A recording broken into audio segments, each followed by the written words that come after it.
solusi supaya rumah Tuhannya orang Islam nggak kebanjiran. Nih, ini rumah Tuhanmu yang kebanjiran ini, yang Lu mau lari kemana hujatannya? Lu mau lari kemana sarkasnya? Gua punya semua counternya, bre. Gua punya semua aib Tuhannya lu. Gua pegang. Baru satu tuh gua kasih lihat tuh. Orang yang berlaku terlalu berani tidak mendengarkan perkataan imam yang berdiri di sana harus mati. Anjir, gimana Edis mau bantai ini, Edis? Gimana lu mau kamu? Ada yang namanya golongan hurun, orang merdeka. Golongan kedua ada yang namanya golongan itkun, orang budak kemudian merdeka. Yang ketiga ada golongan abedun.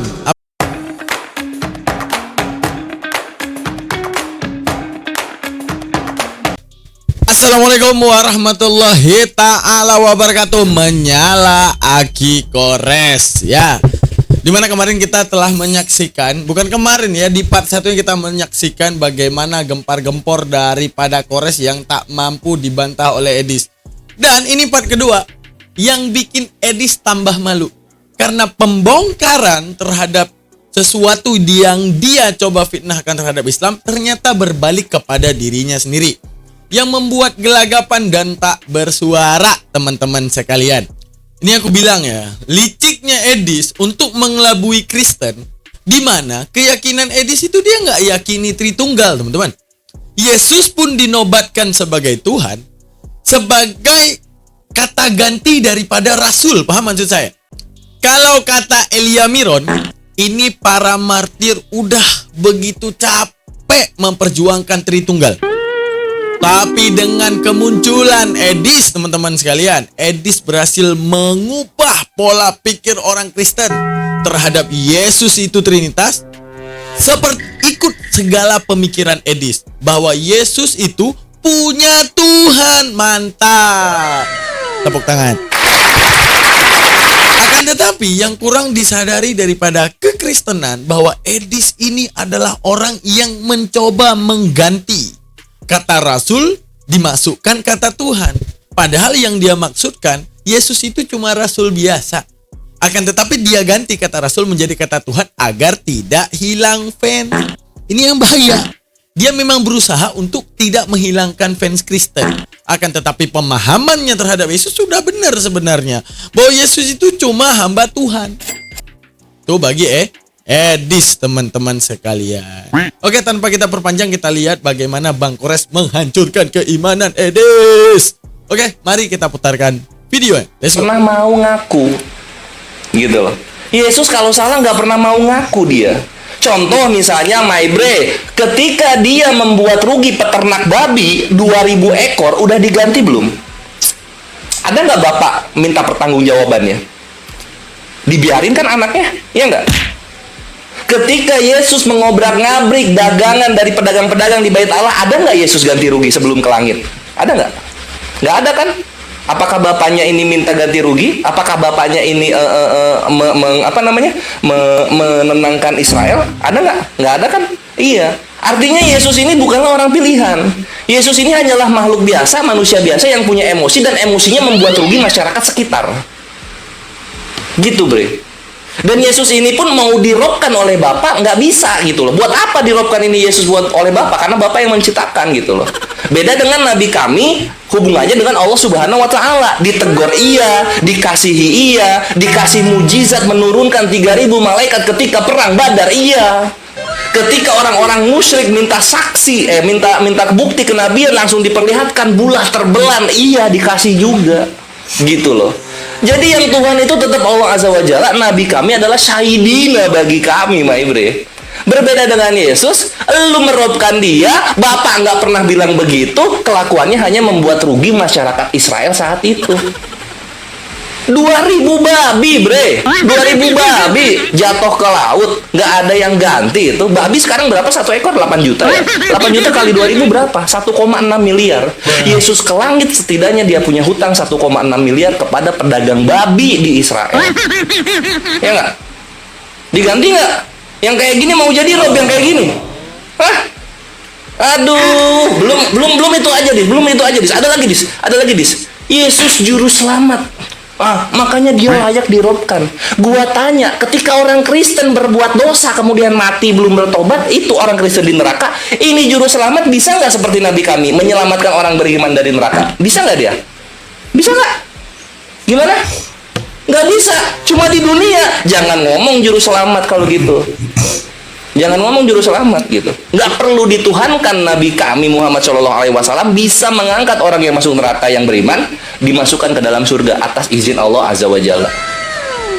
Yang terakhir Des, nih membangkitkan orang mati nih. Gua keprek lagi nih.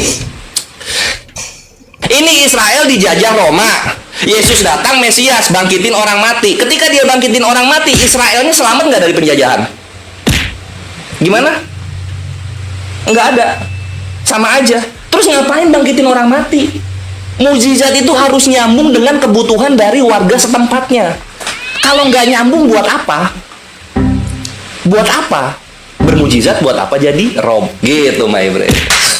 Des, mantep banget malam ini, Des. Sepertinya muslim terbalaskan segalanya. Kita lanjutkan ya. Baik, kita lanjutkan. Baik. Terima dulu waktunya, Calvin. Ya, lagi-lagi ya, ada sebuah pernyataan yang berulang-ulang ya. Inilah akibat dari tidak tahu definisi apa itu merobkan, apa itu menuhankan. Dia bilang begini sama saya, kalau Yesus tidak menuhankan Yesus, dia menuhankan Bapa. Makanya saya bilang berkali-kali, di dalam kepala kalian itu menuhankan tuh apa sih? Apa sih menuhankan di dalam kepala kalian tuh apa? Coba nanti itu kau jelaskan dulu ya, Pores ya. Karena begini loh. Yang namanya menuhankan itu artinya menjadikan sesuatu yang dituhankan itu sebagai otoritas dalam dirinya, dalam hidupnya.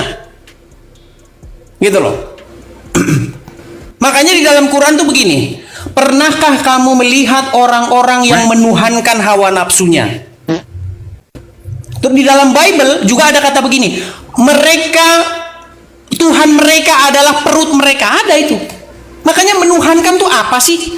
Apakah menuhankan itu adalah menganggap bahwa dia itu sang pencipta? Bukan begitu. Itu bukan definisi menuhankan. Kalau definisi menuhankan adalah menganggapnya dia sang pencipta, maka pernyataan Quran itu ketika mengatakan mereka menuhankan hawa nafsunya, artinya mereka menganggap hawa nafsu itu sang pencipta. Bukan gitu. Bible pun ketika mengatakan Tuhan mereka adalah perut mereka, apakah itu berarti pencipta mereka adalah perut mereka? Bukan. Menuhankan itu artinya menuankan, sama itu. Menjadikan dirimu hamba baginya, membuat dirimu takluk mengikuti apapun yang dia perintahkan. Itu menuhankan. Dan orang Kristen wajib hukumnya menuhankan Yesus, karena itu kehendak Bapa di sorga. Bagaimana menuhankan Yesus? Harus menuhankan Roh Kudus juga. Jadi ketika Anda menjadikan Roh Kudus di dalam hidup Anda itu menjadi Tuhan, menjadi Tuhan, sebenarnya di detik yang sama Anda telah menjadikan Yesus sebagai Tuhan, dan menjadikan Bapa sebagai Tuhan atau Tuhan. Sama itu. Itu bukan kemusyrikan, justru itu adalah satu pengertian yang benar. Nah sekarang masalahnya kalian gak sadar kalau kalian menuhankan Muhammad. Apa bukti bahwa kalian menuhankan Muhammad? Kalian menjadikan Muhammad itu sebagai otoritas tertinggi dalam hidup kalian. Apapun yang Muhammad katakan kalian harus ikut. Muhammad bilang, masuk kau kamar mandi pakai kaki kiri, pakai kaki kanan, keluar pakai kaki ini. Kan hidup kalian itu sudah dikendalikan oleh Muhammad sebenarnya. Tapi kalian gak sadar-sadar gitu loh. Pergi kau ke Arab, ciumin di sana batu itu, berangkat kalian ke Arab. Makanya saya punya gambar yang bagus sekali tentang seorang muslim di hadapan Muhammad. Nih, gambar seorang muslim di hadapan Muhammad tuh seperti ini. Nih, seperti ini. Inilah gambar seorang muslim di hadapan Muhammad nih. Tangan Muhammad dari dalam kubur mengendalikan seorang muslim yang ada di dunia ini. Makanya Muhammad itu pengendali seorang muslim. Makanya Calvin di dalam surat Al-Jathiyah, lihat sini Calvin. Di dalam surat Al-Jathiyah itu ada kata-kata begini. Mereka menjadikan hawa nafsunya sebagai Tuhan. Karena apa? Kok bisa dibilang begitu? Karena hidup mereka itu dikendalikan hawa nafsu mereka. Hawa nafsu mereka mengontrol diri mereka. Mereka menjadi hamba hawa nafsunya itu. Nah, seorang muslim itu hidupnya di hadapan Muhammad seperti itu. Mereka dikendalikan oleh Muhammad. Mereka hidup sesuai dengan keinginan Muhammad. Makanya saya bilang, Rob kalian itu Muhammad. Ilah kalian itu Muhammad. Nah, sekarang kembali ke tema dasar tadi yang kamu bilang. Lalu Robnya siapa yang mayat? Rashid atau Ibas sudah mengakui bahwa Robnya orang Islam. Sudah diakui loh oleh Rashid. Sekarang Calvin, cobalah kau jujur dulu. Pernyataan dari Ibas atau Rashid itu bagaimana? Kau tadi sudah bilang itu kejebak dengan omonganmu. Nggak kejebak, dia jujur. Dia jujur kok. Dia bilang bahwasanya Muhammad itu Rob. Saya tahu bahwa Muhammad itu bukan Allah, tahu saya. Tapi Rob kalian yang Muhammad itu adalah orang mati. Kalian merobkan orang mati. Kemudian kamu tadi membahas bagaimana tentang Yesus yang ini, masalah babi-babi yang terjun. Rashid, Kores. Sekarang saya tanya sama kamu, itu Tuhanmu bikin tsunami di Aceh udah ganti rugi dia? Udah diganti rugi berapa yang rusak di Aceh itu? Bagaimana mungkin kau meminta ganti rugi? Ini namanya tolol nih. Tolol ya. Gini, pernyataan Edis berarti dia tidak mengakui Tuhannya. Paham maksud saya nih teman-teman? Dia bilang tsunami di Aceh berarti Allah yang buat. Berarti yang dia yakini Tuhan siapa? Hah? Si tolol ini ngeyakini Tuhan siapa? Dia bilang pencipta langit dan bumi adalah Tuhan di Kristen. Berarti tsunami yang terjadi di Aceh versi imannya dia ya Tuhan Kristen. Berarti penyebab yang terjadi tsunami di Aceh ini emang tolol saya di sini. Ini emang blunder, total blunder teman-teman. Kenapa aku bilang total blunder? Bagi keimanan Kristen, Tuhannya adalah yang diimani Kristen. Segala apapun yang terjadi di muka bumi ini karena Tuhan versinya Kristen. Ya nggak? Kalau ini terjadi karena versi Tuhannya Kristen, tsunami Aceh juga terjadi karena Tuhannya Kristen. Berarti tugasnya si Edis ini nambah-nambah utang Tuhan nih. Hah? Udah tadi dibahas Kores, 2000 babi, pedagang babi belum diganti sama Tuhan loh. Hah? Malah tambah utang tsunami Aceh. Goblok. Paham maksud aku teman-teman? Di iman dia pahami pencipta apapun yang terjadi di muka bumi karena Tuhannya dia. Tapi dalam hal ini dia buang Tuhannya dia pakai Allah sebagai Tuhannya dia. Dan apapun yang terjadi di muka bumi karena Allah. Ini tolong. Paham ya maksudnya ya? Terhadap dia yang punya apapun yang ada di langit dan di bumi. Aduh, ada-ada saja kau ini. Sembarangan kau minta ganti rugi sama Tuhanmu yang bikin Aceh tsunami Aceh. Itu gua jawab di waktu gua itu. Itu terlalu mudah, Bre. Itu terlalu mudah. Ayo kita tanding ulang ya. Gas. Kalau gua udah ngomong, itu udah no counter gitu. Ketika Yesus harus ganti rugi peternak babi, kenapa? Karena Yesus di depannya langsung peternak babi, mengirim babi-babi itu ke sungai gitu. Kalau Tuhan lu turun ke bumi, berlakulah hukum manusia kepada Tuhan lu, kepada Rob lu. Nah, Tuhan kami apakah dia merendahkan diri sebegitunya turun ke bumi? Enggak dong. Jadi ngapain mengikuti hukum manusia seperti Yesus lu yang harusnya mengikuti gitu. Tapi sayang seribu sayang, ketika dia naik ke langit, hutangnya masih banyak, my bre. Hutangnya masih banyak. Lalu kemudian ketika kita hidup sesuai keinginan Nabi gitu, artinya kita menuhankan Nabi. Loh, kok begitu konsepnya? Sekarang gini deh, coba kita pakai studi kasus aja. Kita pakai studi kasus. Ini dalam Torah, my bre, dalam Torah tuh kan gue udah keluar lagi data. Memang Kores ini ilmunya luas deh. Apabila suatu perkara ini ulangan apa ya ini? Ulangan 17 9 dari 8. Apabila suatu perkara terlalu sukar bagimu untuk diputuskan, misalnya banyak nih macam-macamnya nih, maka haruslah engkau pergi menghadap ke tempat yang akan dibeli Tuhan. Haruslah engkau pergi kepada imam-imam orang Lewi dan kepada hakim. Oh, tegang mukanya tegang, wajib gitu dia. Nah, lihat di sini apa dikatakan Tuhan. Engkau harus melakukan dengan setia segala yang ditunjukkan mereka kepadamu. Satu, bre, lihat yang kedua. Janganlah engkau menyimpang ke kanan atau ke kiri. Dua, yang ketiga nih.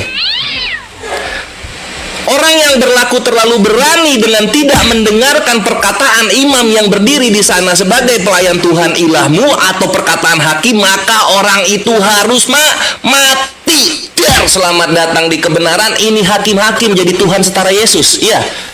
Hah? Gimana lu mau bantah? Mikir lu. Lihat di sini perkataan Tuhan nih. Harus mati. Kalau apa? Kalau nggak nurut perkataan hakim. Ini sama seperti Allah firmankan dalam An-Nisa ayat 59. Ya ayyuhalladzina amanu atiullah wa atiur rasul wa ulul amri. Hai orang-orang yang beriman, taatilah Allah dan taatilah Rasul dan ulil amri. Ketika lu mentaati Rasul dan ulil amri, ini Rasul dan ulil amri tidak menjadi Allah.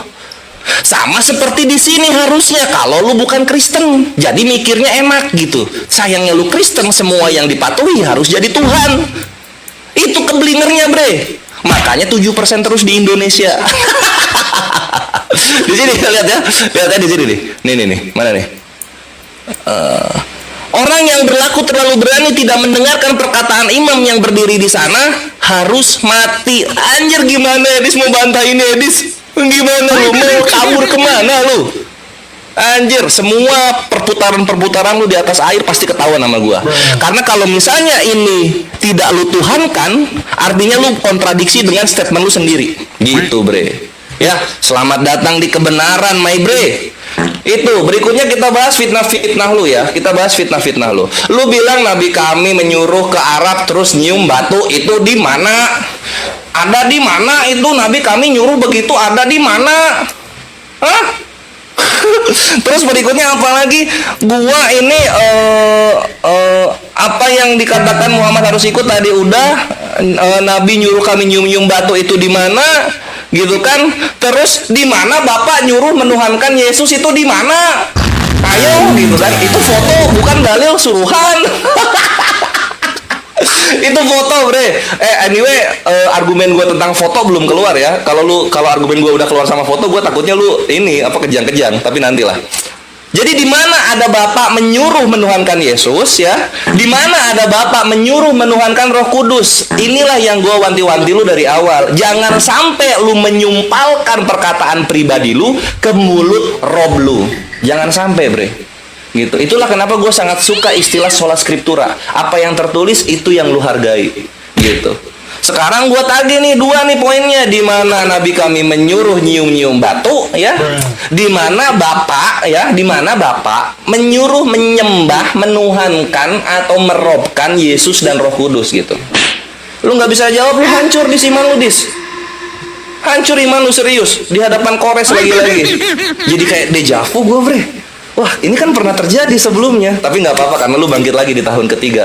Ya, itu harus lu jawab dan gua tunggu jawabannya ya. Selamat datang di kebenaran. Ulangan 17. You are beautiful verses. Lanjut. Mampus kita lihat ya kehancuran dan kebobrokan Edis. Oke, mulai panik Edis. Kita jawab ya. Makasih. Oke, kita kasih waktunya lagi, Calvin. Iya, baik ya. Jadi kalau tadi dia membahas mengenai bagaimana proses peradilan. Ya, jelas peradilan itu memang diberikan otoritas kepada hakim-hakim. Tapi yang sedang kita bahas ini bukan soal peradilan loh. Yang kita bahas ini adalah bagaimana kamu menuruti kehendak-kehendaknya. Gimana sih ini orang nggak nyambung loh. Peradilan itu adalah bagaimana ada satu orang berperkara, ada perkara, kemudian hakim-hakim yang ditunjuk oleh mahkamah, oleh Tuhan dalam bentuk mahkamah, semua pengadilan harus menuruti putusan-putusan hakim. Yang saya bahas bukan soal peradilan, yang saya bahas bagaimana seorang muslim harus menuruti keinginannya Muhammad. Ini nggak nyambung ini si Kores ini. Coba tunjuk sama saya dalam Bible itu bahwa hakim kalau ngomong harus dituruti oleh orang-orang. Ada nggak hakim bilang nih, serahkan istrimu kepadaku? Dipatuhi nggak? Ya nggak dipatuhi. Itu perkara peradilan. Tapi seorang Muhammad, tertulis di dalam surat Al-Ahzab ayat 36. Jikalau Allah dan Rasulnya sudah menetapkan satu ketetapan, maka tidak ada pilihan bagi seorang muslim laki-laki maupun muslim perempuan tentang urusan mereka. Ayo kamu, meninggal nggak kowe? Itu latar belakangnya adalah perkara Zainab. Zainab dilamar oleh Muhammad supaya jadi istri anak angkatnya. Lalu Zainab menolak. Saya nggak mau menikah dengan anak angkatmu. Dia kan dari kalangan budak, sedangkan saya dari kasta yang tinggi. Lalu turunlah ayat itu. Jikalau Allah dan Rasulnya sudah menetapkan satu ketetapan, maka tidak ada pilihan bagi orang muslim tentang urusan mereka. Nggak punya pilihan. Kok bandingin sama hakim soal peradilan, kau nggak nyambung. Makanya saya bilang kurang-kurangin benturin kepala ke ubin. Sekarang saya tanya, muslim, masuk kau kamar mandi pakai kaki kiri, keluar kau pakai kaki kanan. Apa itu soal peradilan? Itu soal bagaimana umat muslim dikontrol oleh mayatnya Muhammad di kuburan. Sampai masuk kamar mandi pun harus Wah, dia udah mulai kawan-kawan. Lampu hijau nih, lampu hijau. Lampu hijau, Res. Kawan, kita siksa. Siksa. Muslim melakukan apa yang Muhammad lakukan. Sebegitu mengkultuskannya kalian, Calvin. Sampai apapun yang Muhammad ini kalian ikut-ikutin. Muhammad jenggotnya panjang, ikut jenggotnya panjang. Muhammad celananya cingkrang, ikut cingkrang. Muhammad bercalak, ikut bercalak. Ini masalah bagaimana Muhammad telah menjadi dewa di tengah-tengah kalian. Kalian dewakan. Gimana sih si Calvin ini? Terus pertanyaanmu, gimana Bapak menginginkan bahwa semua manusia itu beribadah kepada Yesus? Nih, di dalam Yeremia ini bukan perintah lagi. Ini apa yang akan terjadi, bahkan dinubuatkan tentang apa yang akan terjadi. Yeremia 30. Kita mulai dari yang ke-7. Ya, kita mulai dari yang ke-5. Sungguh, beginilah firman Tuhan. Telah kami dengar jerit kegentaran, kedahsyatan, dan tidak ada damai. Cobalah tanyakan. Yeremia 30. Kita mulai 9 ya. Kita langsung dari 7 ya. Hai, alangkah hebatnya hari itu, tidak ada taranya. Itulah waktu kesusahan bagi Yakub, tetapi ia akan diselamatkan daripadanya. Maka pada hari itu, demikianlah firman Tuhan semesta alam, aku akan mematahkan kuk dari tengkuk mereka dan memutuskan tali-tali pengikat mereka, dan mereka tidak akan mengabdi lagi kepada orang-orang asing. Nih, kata mengabdi ini avodah ini. Kata mengabdi ini bahasanya yang sering kalian pakai ini, ibadah ini. Nah ini, mereka akan mengabdi, kata mengabdi di sini avodah, berbakti, beribadah. Mereka akan mengabdi kepada Tuhan Allah mereka dan kepada Daud raja mereka yang akan kubangkitkan bagi mereka. Kata Daud di sini merujuk kepada Sang Mesias yang akan datang. Kata Daud di sini merujuk kepada Daud sudah mati. Mereka akan mengabdi kepada Daud yang akan kubangkitkan bagi mereka. Ini merujuk kepada sosok Mesias. Yesus yang akan datang, mereka akan beribadah kepada mereka. Jadi keinginan Bapa itu bukan cuma keinginan, bahkan mereka akan mengabdi, berapodah kepada Yesus. Masalahnya kau mengabdi beribadah aja kau nggak tahu. Kau pikir beribadah itu tunggang tungging macam kau. Silakan lanjut.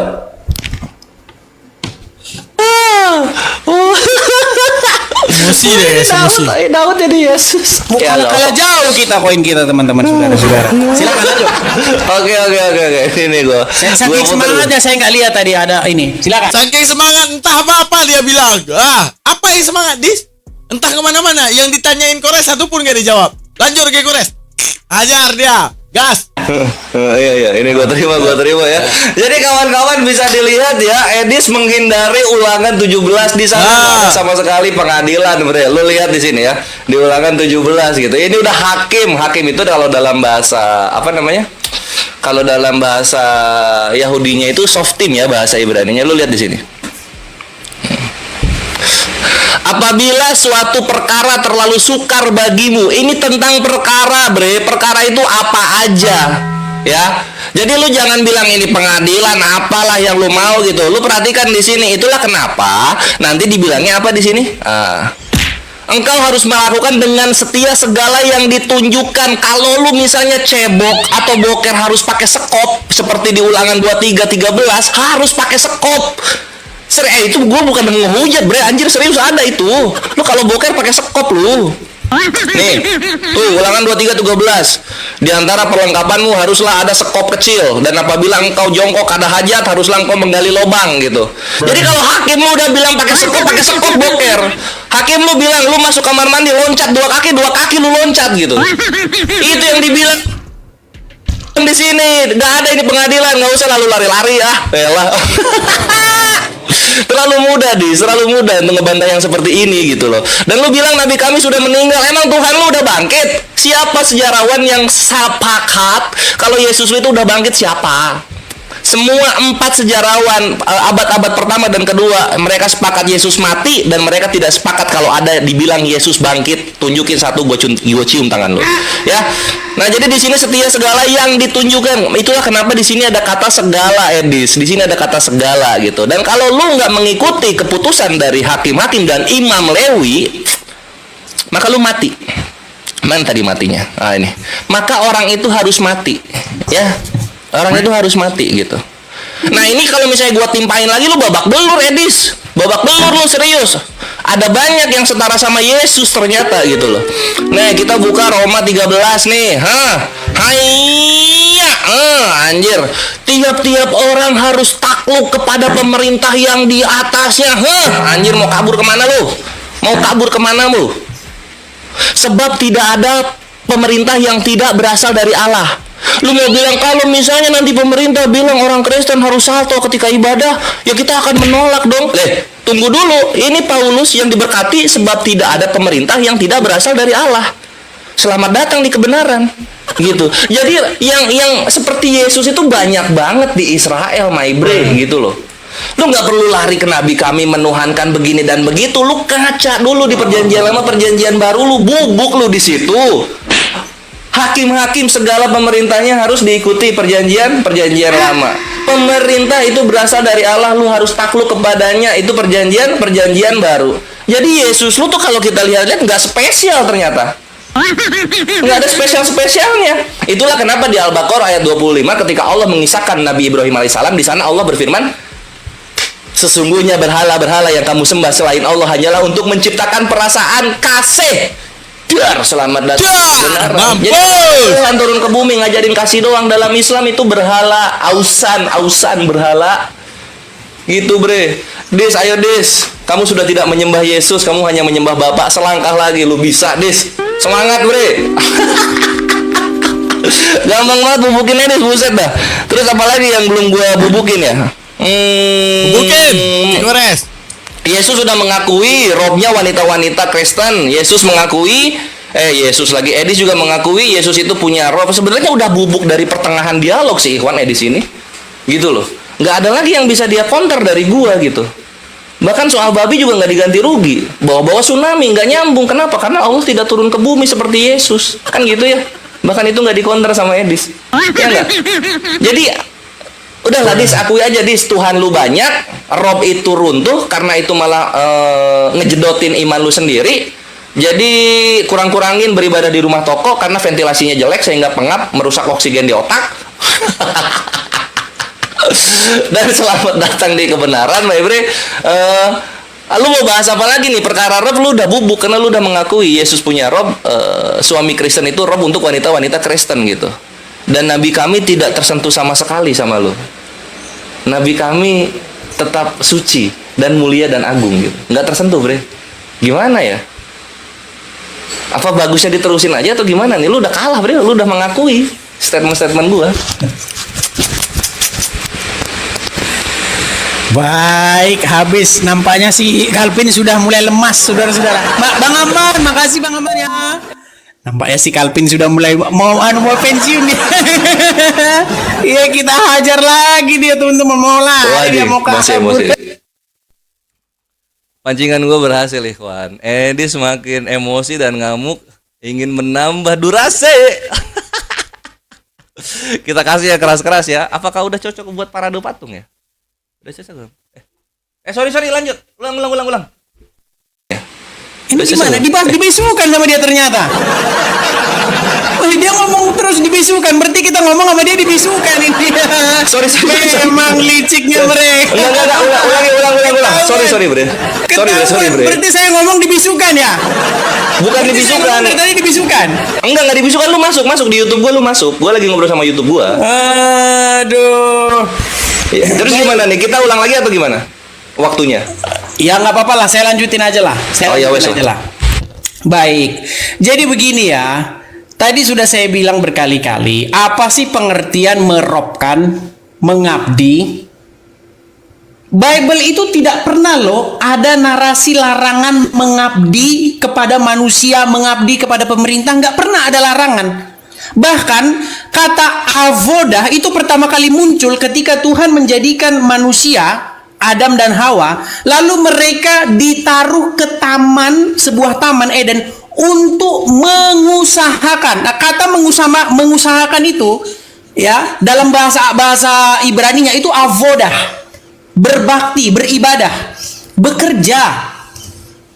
Bible itu melarang orang bekerja, mengabdi, beribadah kepada berhala-berhala, patung-patung tuangan, kepada allah-allah asing.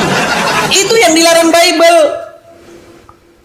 Jangan ada padamu Allah lain, ilah lain, otoritas lain di hadapanku. Jadi nggak boleh ada otoritas yang lain. Nah, negara itu otoritas dari Bapa di sorga. Makanya negara tidak ada satu pemerintahan yang tidak ada campur tangan Tuhan di dalamnya. Karena kalau tidak ada campur tangan Tuhan, negara itu akan runtuh, akan tumbang, akan hancur. Makanya di dalam Bible diperintahkan setiap manusia harus tunduk kepada pemerintah di atasnya. Karena pemerintahan itu memang datang dari Bapa di sorga. Yang dilarang oleh Bible itu otoritas lain. Jangan ada padamu ilah lain, otoritas lain di hadapanku. Nggak boleh. Apakah Yesus otoritas lain? Tidak. Yesus itu otoritas yang datang daripada Bapa. Roh Kudus juga otoritas yang datang daripada Bapa. Gitu loh. Makanya pahami Bible dengan benar. Nah, sekarang masalahnya Muhammad dan Allah itu adalah ilah-ilah lain. Makanya kalian ketika menjadikan Muhammad atau Allah sebagai otoritas, sebagai ilah, kalian itu sudah menjadikan otoritas lain selain daripada Allah, Abraham, Ishak dan Yakub. Buktinya apa? Ini akhirnya kau jadi begini. Batu kalian cium-ciumi. Coba. Gimana kau itu? Kau pergi ke Arab, nabung puluhan juta untuk mencium-cium batu, lempar-lempar batu, cium-cium batu, dikerjain sama orang Arab. Gimana? Percaya kalau cium batu nanti surga abad dosanya dihapus. Kau nanti mau mengutip Yesaya. Lihat, aku telah membuat mulutmu ini tahir. Aku telah menempelkan itu ini. Kau mau nggak nyambung, itu penglihatan. Ini batu beneran dikultuskan.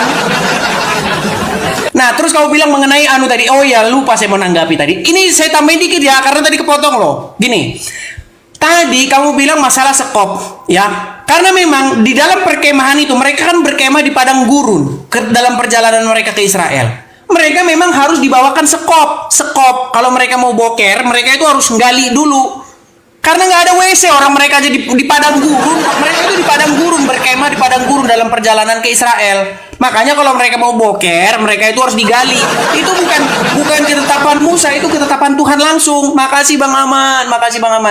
Nah, jadi gini, ini sedikit saya tambahin lagi ya, 1 menit karena tadi kepotong. Ya, oke? Nah, gini. Sekarang begini. Yang kamu bahas tadi, Calvin, itu mengenai perkara kalau ada perselisihan.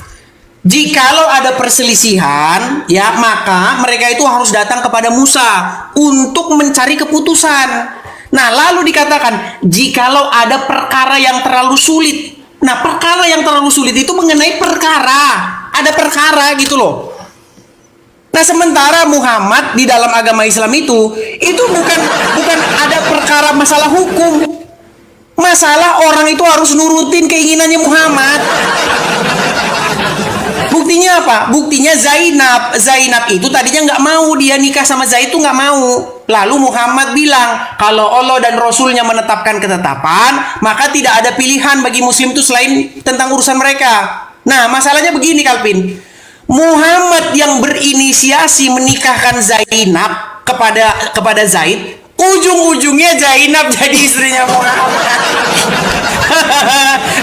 Akal bulus. Akal bulus. Ini bukan urusan perkara, ini mengenai urusan syahwat.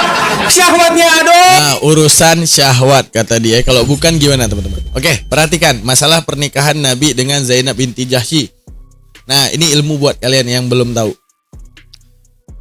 Pada ayat Al-Quran mengatakan, makana Muhammadin aba mirijalikum, lakini rasul. Kedatangan Nabi Muhammad ini bukan karena dia itu bapak seorang kamu, melainkan dia adalah utusan.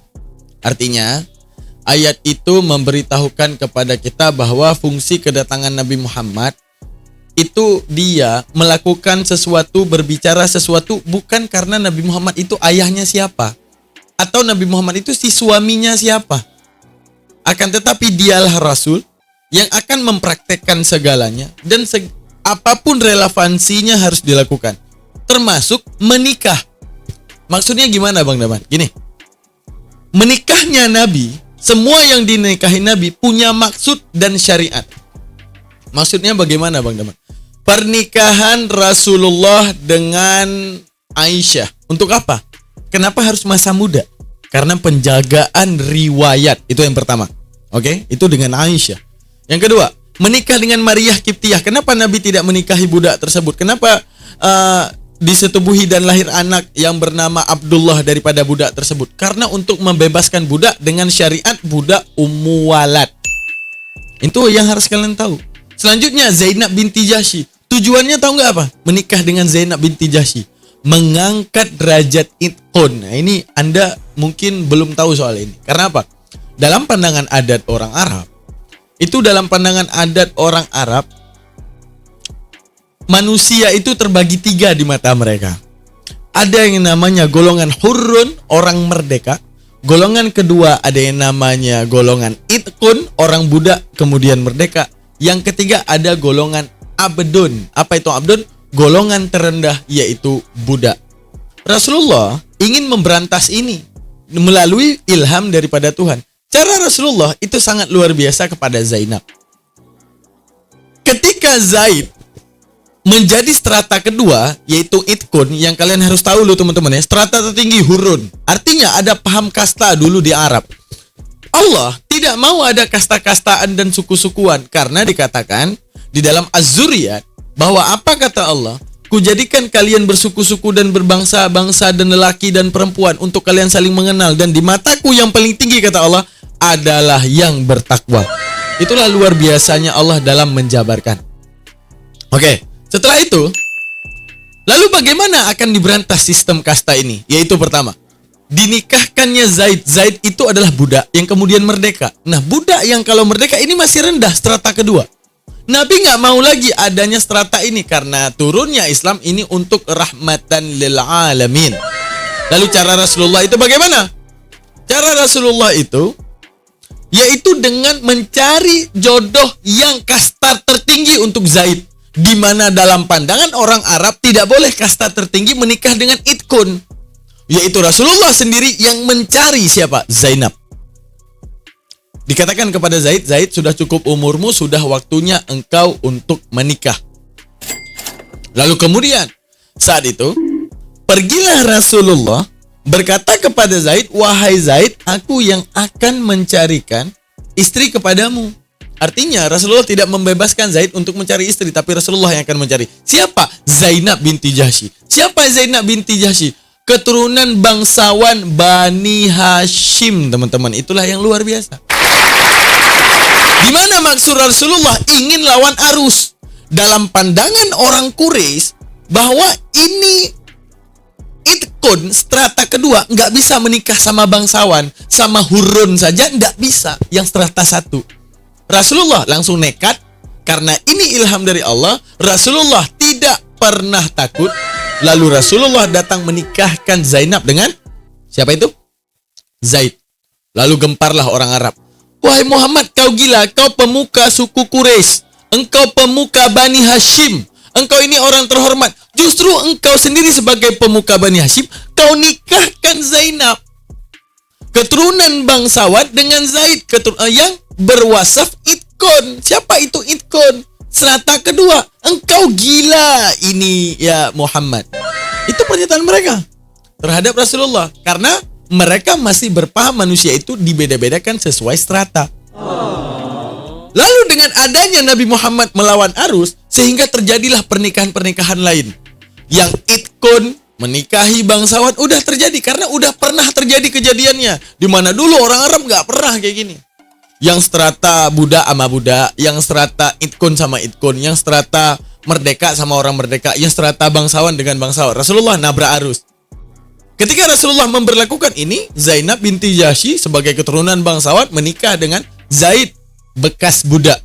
Ketika gempar-gempornya orang Arab membantah Rasulullah, Rasulullah tidak takut.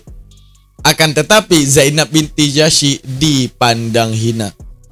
Kenapa dipandang hina?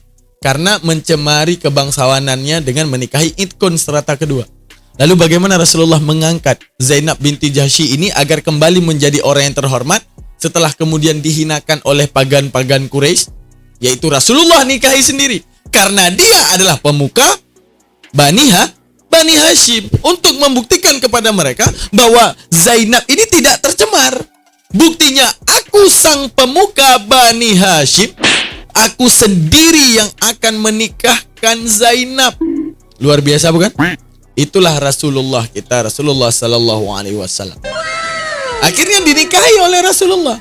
Ketika kemudian dinikahi oleh Rasulullah kepada Zainab, ini terangkat kembali derajat Zainab untuk membuktikan bahwa bekas daripada orang yang melanggar hukum kebangsawanan menikahi itkun, buktinya Rasulullah sang bangsawan juga menikahi Zainab untuk menunjukkan kepada mereka, kepada pandangan mereka, bahwa Zainab binti Jahsy ini tidak tercemar garis keturunannya. Luar biasa, luar biasa.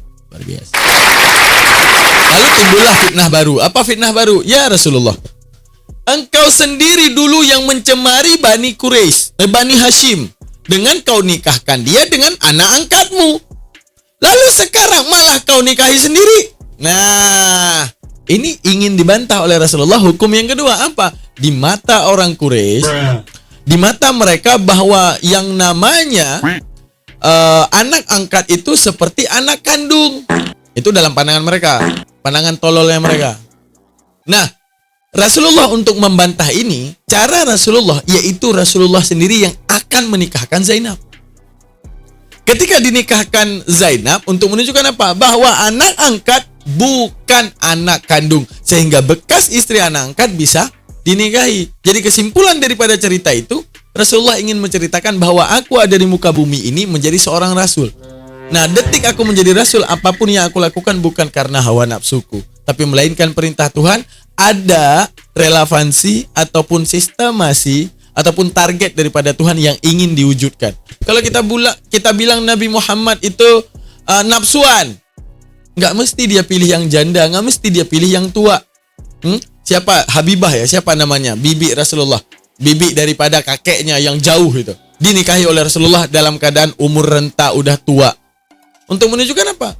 Siapa namanya? Zainab. Bukan Zainab. Ada bibi Rasulullah, bibi jauh. Akhirnya bibi yang bisa dinikahi. Kenapa dinikahi oleh Rasulullah? Untuk membela haknya dia. Oke, walaupun dia sudah renta dan tua. Apakah itu karena nafsu? Lucu kalau ini mau kita bilang karena nafsu, guys.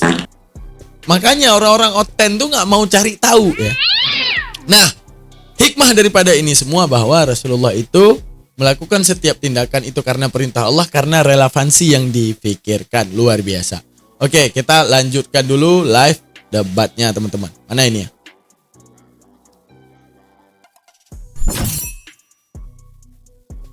Let's go. Oh, nanti saya ngomong penistaan. Ah, silakan. Sorry. Gimana kau itu? Silakan. Dis, mantap Dis.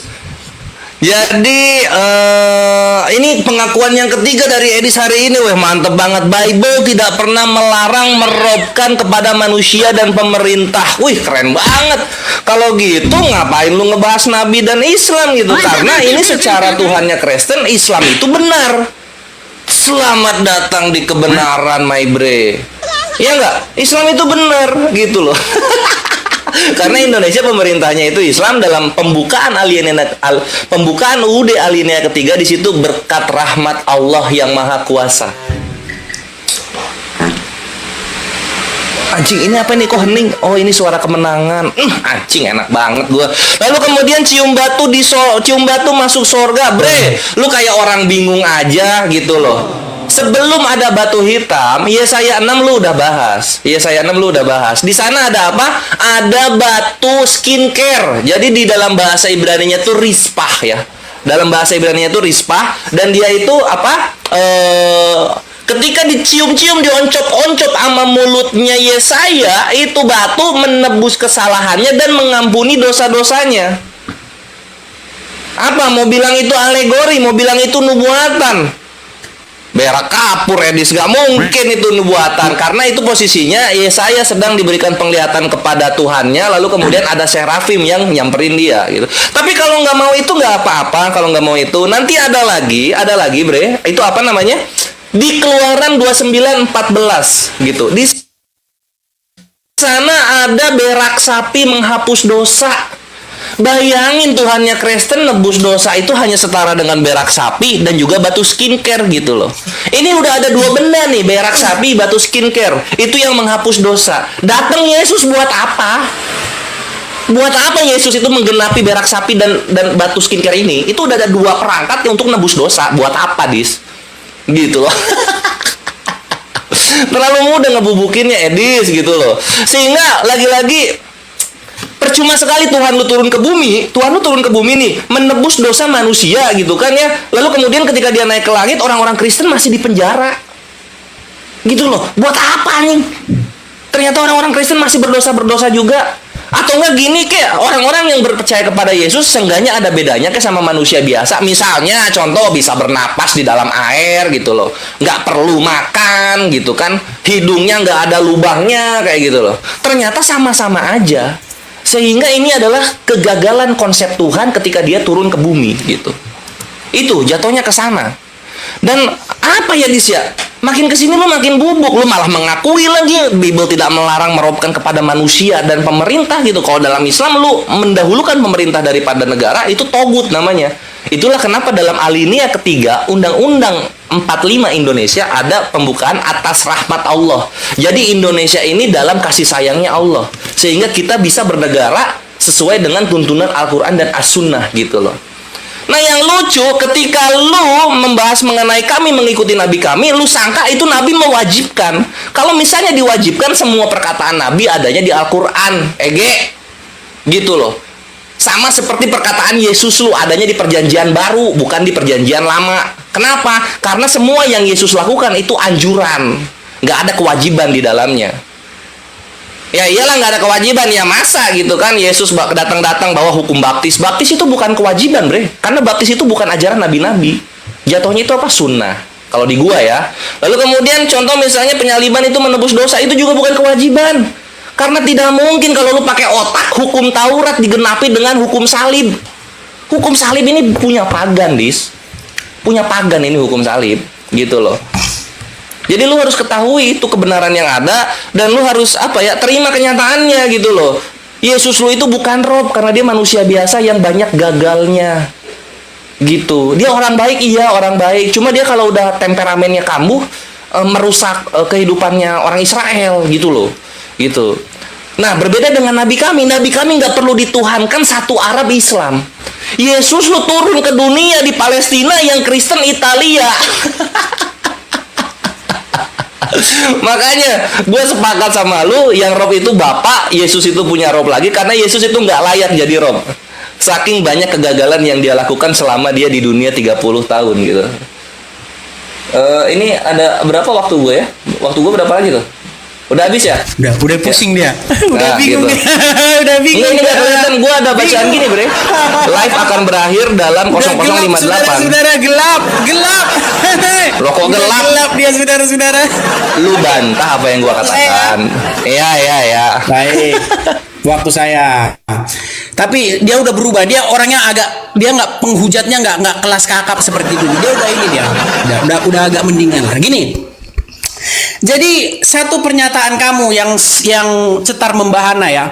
Perkataan Muhammad itu bukan wajib. Perkataan Muhammad itu hanya anjuran. Dengarkan. Masuk kamar mandi pakai kaki kanan, keluar pakai kaki kiri. Itu anjuran atau wajib? Sunat, anjuran atau wajib? Karena semuanya nggak ada di Quran, Calvin. Nggak ada di Quran. Setuju nggak kamu bahwa semuanya itu nggak ada di Quran?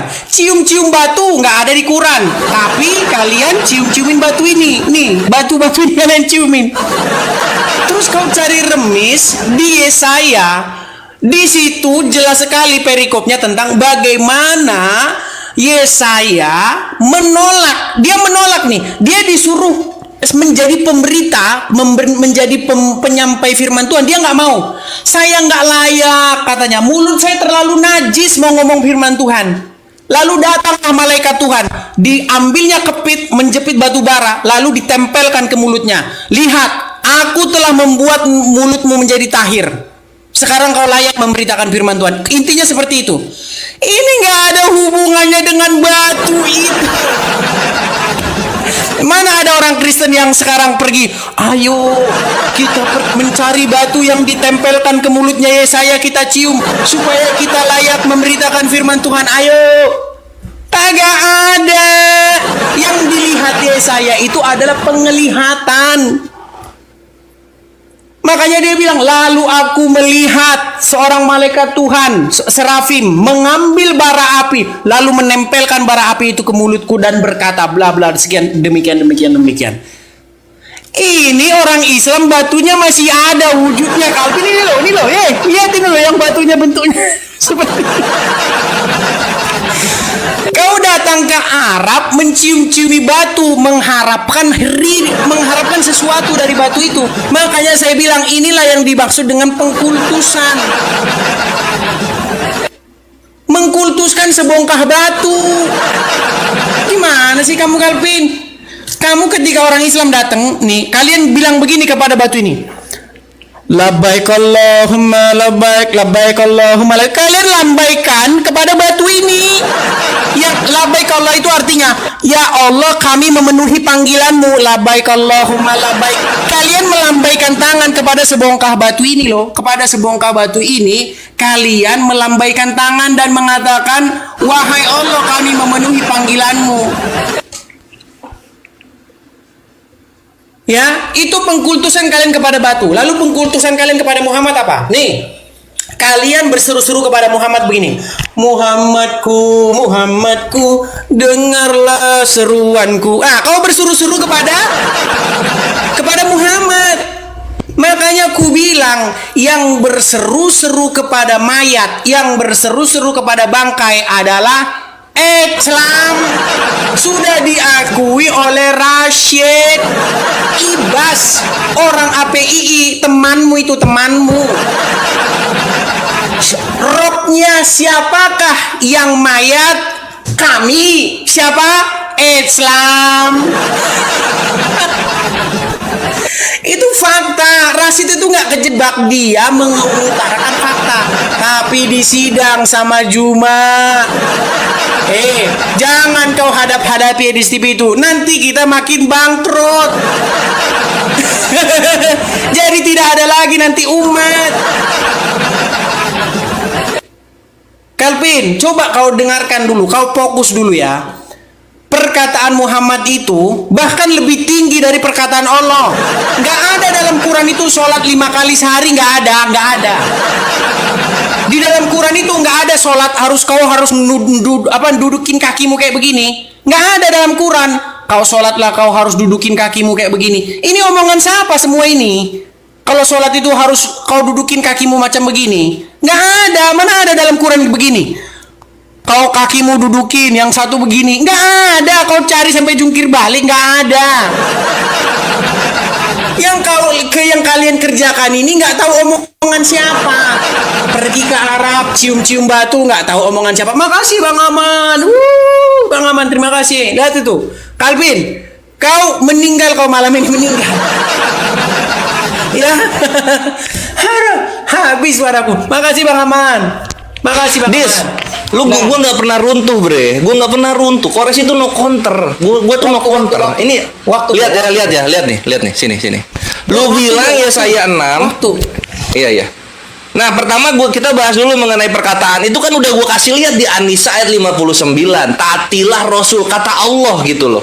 Allah bilang begitu. Lalu kemudian Rasul mengikuti gerakan-gerakan dari Jibril. Kemudian gerakan-gerakan tersebut sampai kepada kami umat manusia gitu. Sekarang posisinya salib itu bentuk T bukan bentuk X. Dari siapa? Dari siapa itu salib bentuknya T bukan X gitu loh. Ayo coba Yesus gitu kan, setelannya gondrong, dia jenggot belah 2 gitu kan, terus ada sendalnya kayak gitu, ada sendalnya, terus celananya sampai ini gua kasih lihat ya, ini setelan Yesus setelah diteliti oleh ilmuwan, profesor. Lu lihat sini nih, gini ya, lu lihat nih. Ah, gini ini habis lu Dis. Nah, ini ya, ini dari Profesor Joan Taylor. Nah, ini Profesor Joan Taylor. Ini tempatnya Alda menjadi kuburan di sini sama Christian Princess juga. Lu lihat. Nah, ini Yesus tuh begini, bre, keriting, rambut pendek, tangannya ke atas meminta-minta. Ini di Matthew Henry ada. Dan dia nggak mampu membeli. Ya, kenapa? Ambil air minum. Lanjut aja, ambil air minum bentar. Oh iya, silakan. Lanjut. Dan ini adalah apa? Ini adalah setelannya gitu. Karena Yesus bukan orang kaya. Lu dapet ini dari siapa kalau bukan dari orang-orang Yunani? Kami mending langsung dari Nabi. Penampilan Yesus lu dapet dari siapa? Gitu. Habis nggak gue bikin edis gitu loh. Lu ketawa ketiwi ngatain Nabi kami, sekarang bagian gue telanjangi Tuhan lu mau minta minum gitu kan, keselak lu lihat bentuk Tuhan lu begini, lihat. Nah, terus di sini lu lihat lagi di sini. Nah, ini ya. Lu lihat di sini, Dis. Nah, sini Dis. Sini. Yesus berkeliaran dengan cara paling memalukan di hadapan semua orang. Dia mendapatkan penghidupannya dengan cara tercela dan mendesak dengan mengemis atau menerima sumbangan yang kayak gini, mau jadi rob. Gitu. Dia setelannya tuh kayak begini. Ini kalau kita lihat Yesus ya. Kita lihat Yesus nih. Yesus. Kami mending dari Nabi kami gitu pengajarannya. Lalu mengimani Yesus begini bentuknya nih. Anjur, seakan-akan gagah dia, bre. Tuh. Wow. Ini setelan orang kaya. Kalau di Yunani setelan orang kaya ini. Yesus aja dia hidup nggak ada pekerjaannya, nggak mampu beli apa-apa dia. Ini yang aslinya harusnya begini. Lu dapat pengajaran dari siapa gitu? Salib bentuknya T, Yesus dia pakai dress sampai lutut kaki gitu loh. Wah, lari lagi dia, lihat. Lari lagi dia, ya, kena counter belok gitu. Nanti lu kalau mau ke sana lu bahas dulu, nanti gue bahas ke sana ya. Nah, berikutnya Edis bohong, Ikhwan. Perhatikan nih yang batu itu ya. Di sini tuh bukan tahir, lihat di sini. Ia menyentuhkannya kepada mulutku serta berkata, "Lihat, ini telah menyentuh bibirmu, maka kesalahanmu telah dihapus dan dosamu telah diampuni." Jadi Yesus nebus dosa, kemampuannya menjiplak batu di Yesaya 6. Ini batu kemampuannya dijiplak sama Yesus, lu Edis, gitu loh. Jangan dulu ke Hajar Aswad, lu minta maaf dulu sama batu di Yesaya 6 nih. Ini apa ini itu kita buka di sini. Nah, ini Yesaya 6 ya. Nah, ini ada rispa nih, kita buka rispa itu apa sih? Nah, ini ada definisinya nih. Hot stone, anjir, batu panas, gue. Mantap, bre. Bubuk nggak tuh? Batu panas dicium-cium. Terus lu bilang Kristen ada nggak nyium batu? Gimana mau nyium? Batunya ada di sorga. Gimana mau nyium? Nanti lu mati mungkin. Lu nyium dulu ke sana nanti. Belum ini dia Edis kabur dari pembahasan yang ini gitu. Itu Yesus ngejiplak kemampuan batu, berikutnya ini ada berak sapi, kemampuan berak sapi yang nggak bisa dipungkiri lagi. Nah ini Keluaran 29:14. Ini Tritunggalnya Yahudi ya. Tetapi daging lembu jantan itu, kulitnya dan kotorannya haruslah kau bakar habis dengan api di luar perkemahan itu. Itulah korban penghapus dosa. Dar, selamat datang di kebenaran, bre.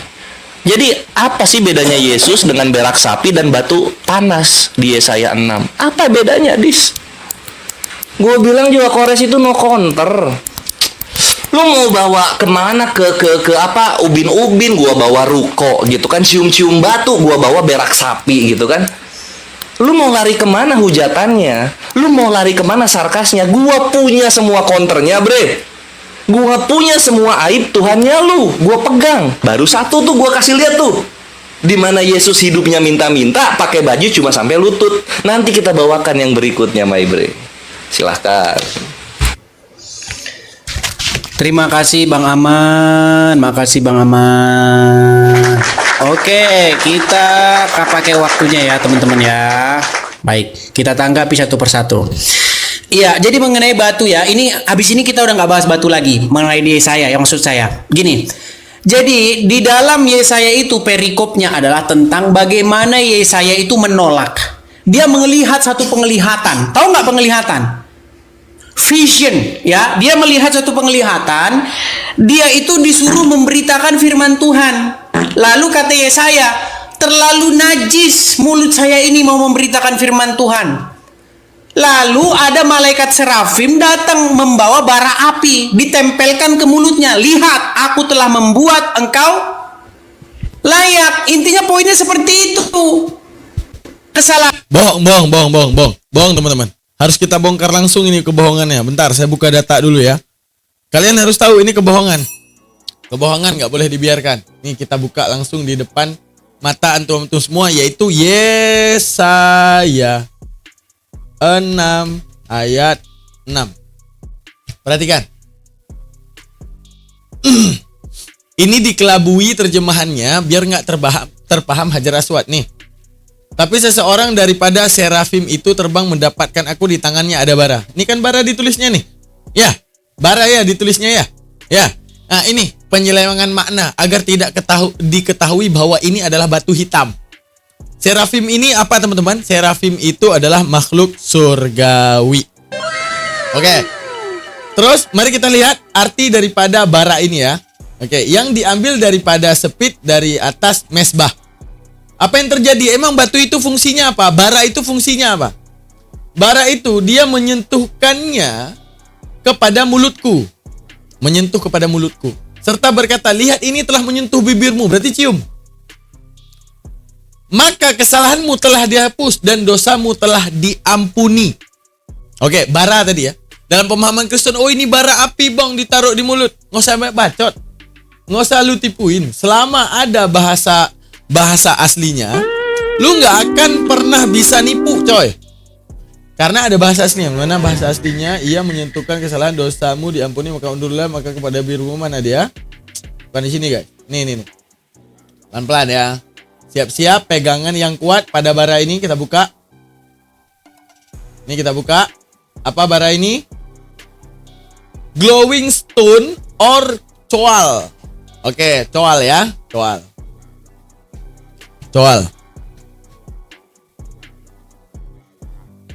Gambar. Nah, ini coal. Jelas. Jelas teman-teman ya.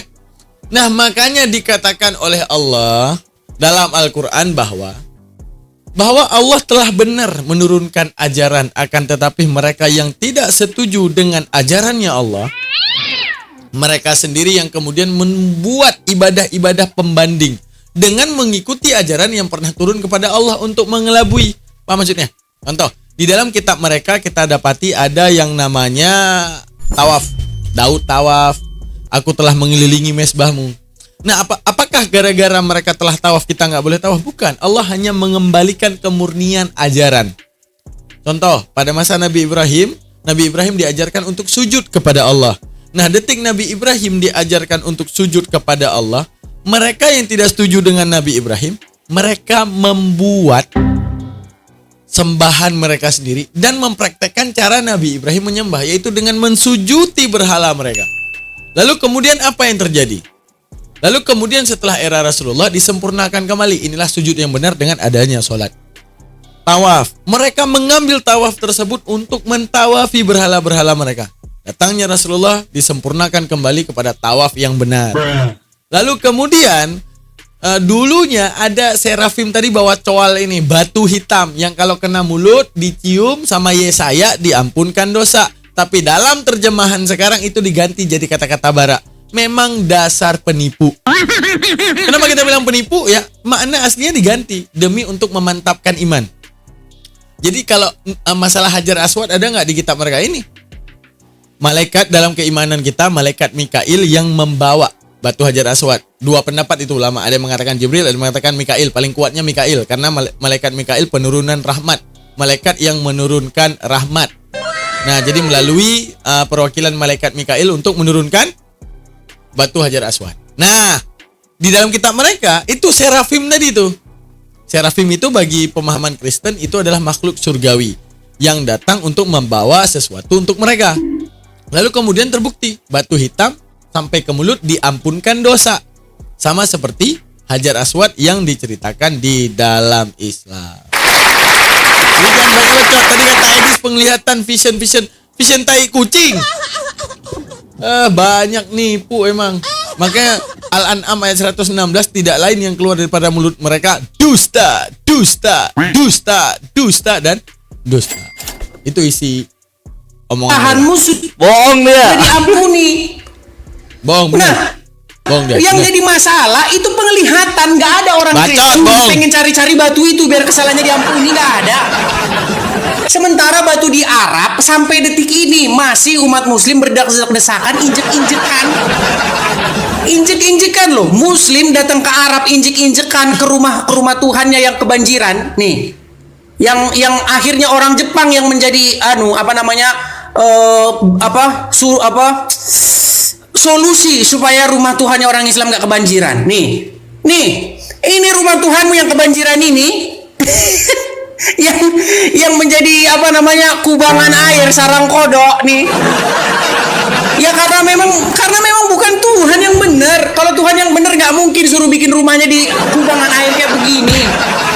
Tukang bangunan yang paling dungu sekalipun, yang paling nggak sekolah, nggak akan mau mendirikan satu tempat di mana nanti tempat itu jadi kubangan air. Tapi Tuhannya orang Islam menyuruh rumahnya dibangun tempat kubangan air. Di situ juga ada batu yang kepadanya umat muslim mencium dan menghormati batu itu. Berharap kalau mencium batu itu dapat barokah, dosanya diampuni. Karena ada hadisnya, barang siapa yang mencium Hajar Aswad atau mengusap rukun Yamani menggugurkan dosa-dosa. Pergi ke Arab, nabung puluhan juta, bau pergi ke Arab ngapus dosa. Udah ya, jadi nggak bisa, itu tidak membandingkan sesuatu yang sejenis ya. Yang di Yesaya itu penglihatan, sedangkan yang ini memang batu asli. Nah, kemudian dia mengkritik masalah kehidupan Tuhan Yesus, teman-teman. Jadi teman-teman, di dalam Bible tidak ada narasi-narasi bahwasanya Yesus dalam Bible dan para pengikutnya membawa-bawa golok atau membawa-bawa pedang supaya orang datang kirim duit. Nah, kita lihat dengan kehidupan Muhammad. Ya, dia bawa buku apa dia bawain. Saya besok kalau nulis buku, nanti kalian kejang-kejang. Bagaimana, dari mana Muhammad dapat hidup, teman-teman? Muhammad itu dapat hidup dari hasil ini loh. Muhammad itu nggak kerja ini kerjaan Muhammad nih loh. Nih, Ghanimah, harta rampasan perang. Nabi kalian itu perampok. Bahkan dia ketuanya perampok.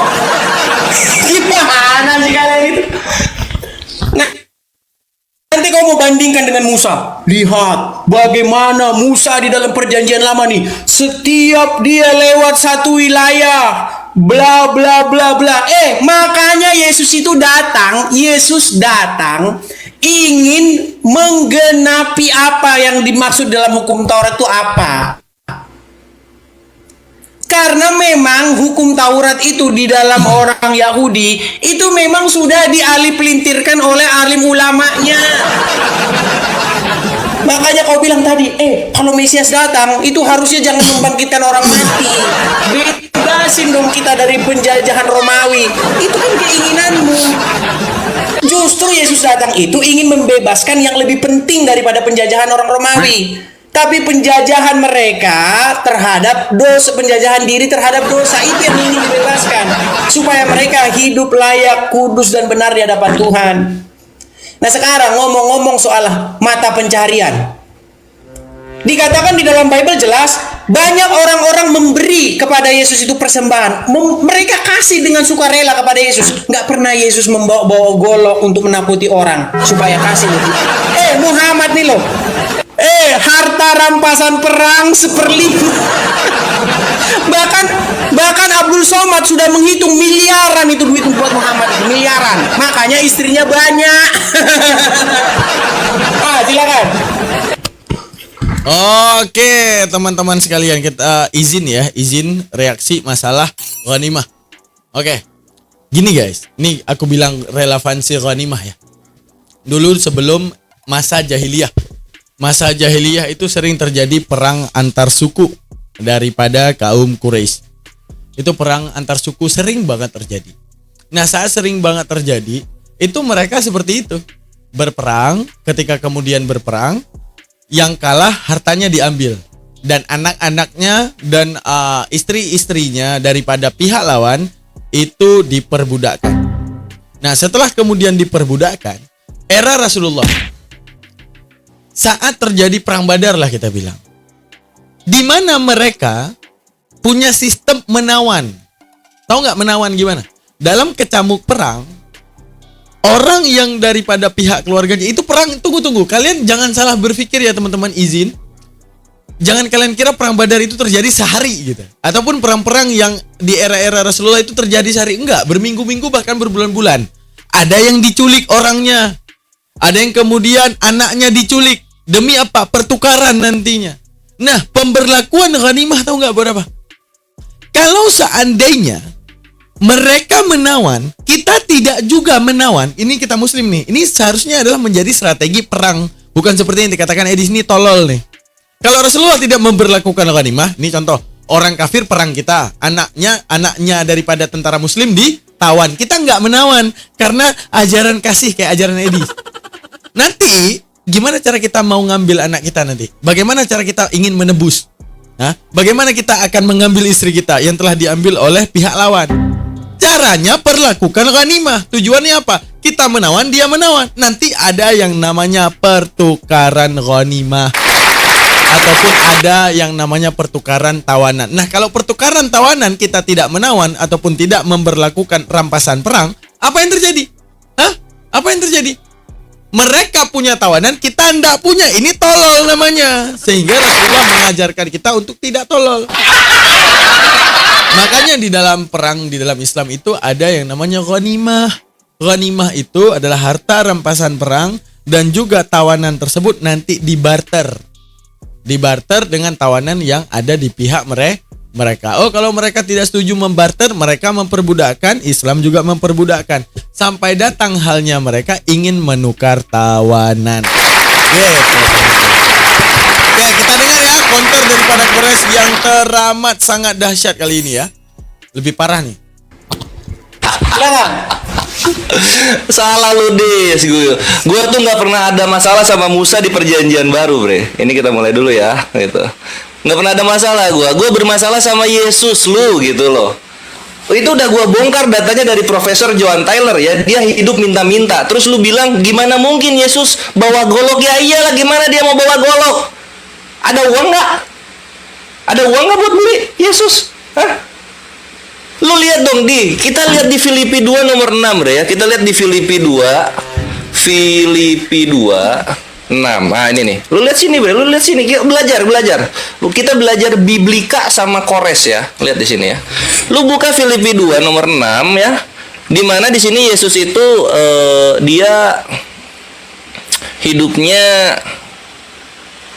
yang walaupun dalam rupa Allah yang begitulah, lu pasti tahu lah ya. Nah, kita buka dulu di sini. Terus kita ke Matthew Henry nih di sini nih. Ini thank you Alda, datanya sedekah. Nah, di sini, lihat di sini. Iya, di sini lihatnya belajar. Di sini, matanya sini, Dis. Nih. Ia tidak memiliki tempat untuk meletakkan kepalanya. Nggak punya rumah Yesus lu itu. Hidup dari sedekah. Orang-orang ngasih ke dia itu sedekah. Apa bedanya sama ustadz? Apa bedanya sama pendeta? Hidup dari sedekah. Tuhan hidup dari sedekah, lu bayangin.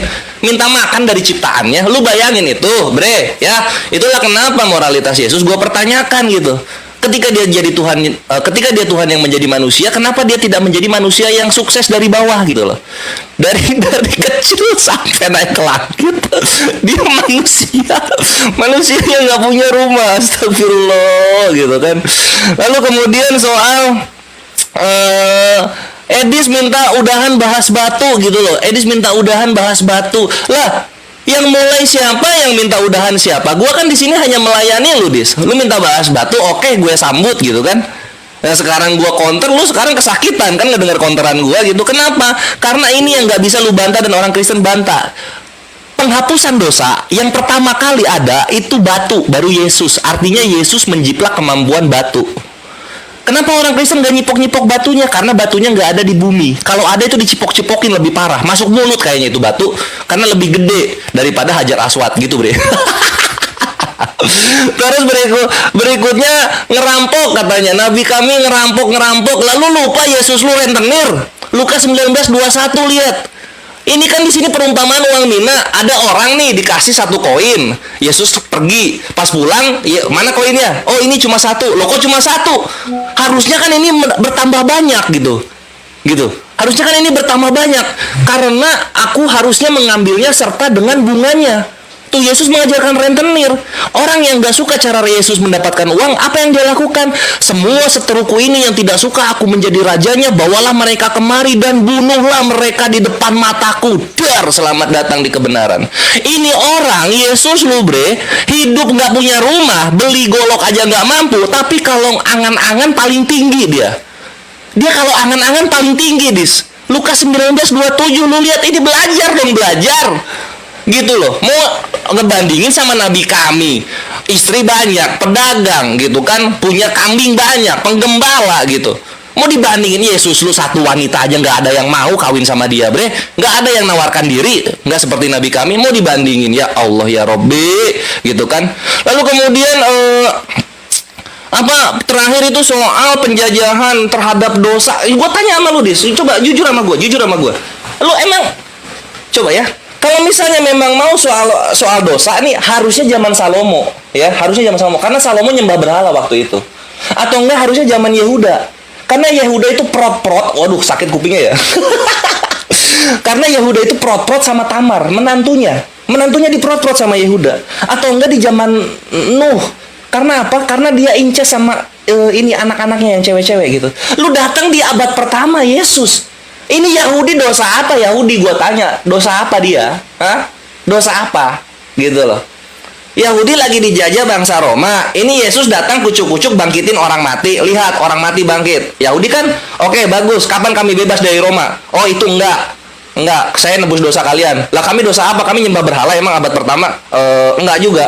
Lah terus lu Mesias mana lu? Lu Mesias India lu. Dari India lu Mesias gitu. Ngapain lu ada di Yahudi kalau nggak ngebebasin penjajahan Roma? Kan gitu. Malah ngajarin baptis, malah ngajarin salib menebus doa. Apa anjir? Kok dibawa ke situ, bre?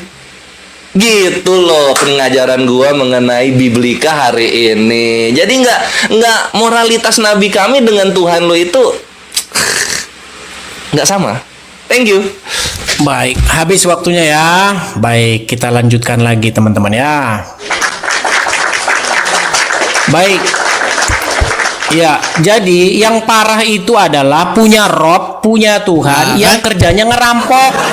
Nah, masih aja ke situ ya teman-teman, karena berhubung durasi ya teman-teman ya. Durasi nggak boleh panjang-panjang, kita kena marah. Tapi yang paling penting ilmunya sudah tersampaikan, karena itu misi daripada Bang Daman. Alhamdulillah, kita udah melihat kemenangan Muslim, tidak ada yang sanggup menghadapi. Kores dengan datanya yang sangat luar biasa, tepuk tangan. Edis dengan segala congornya. Akhirnya terbukti bahwa yang tidak lain yang keluar daripada mulut mereka hanyalah kebencian. Oke teman-teman sekalian, terima kasih banyak. Jangan lupa subscribe, like, dan komen. Kita tutup dengan doa kafaratul majlis. Subhanakallah wa bihamdika, asyhadu an la ilaha illa anta, astaghfiruka wa atubu ilaik. Kita nonton di kemudian hari. Maksudnya kita nonton di kemudian hari. Kita kembali di kemudian hari dengan video-video yang lebih fresh, dengan ilmu-ilmu yang lebih bermanfaat. Yang mau lanjut nonton ini ya, nonton ini ada di sini ya teman-teman ya. Nah, Api Speaker di menit 1 jam 32 menit. Lanjut aja nontonnya yang masih mau nonton. Karena tugas daripada Bang Daman cuma menyampaikan ilmunya sesuai durasi. Nah, ini durasinya udah sejam ya teman-teman. Oke, mohon maaf mengganggu. Saya akhiri. Subhanakallah wa bihamdika, asyhadu an la ilaha illa anta, astaghfiruka wa atubu ilaik. Jayalah Islamku, salam satu tauhid. Bye. Assalamualaikum warahmatullahi taala wabarakatuh.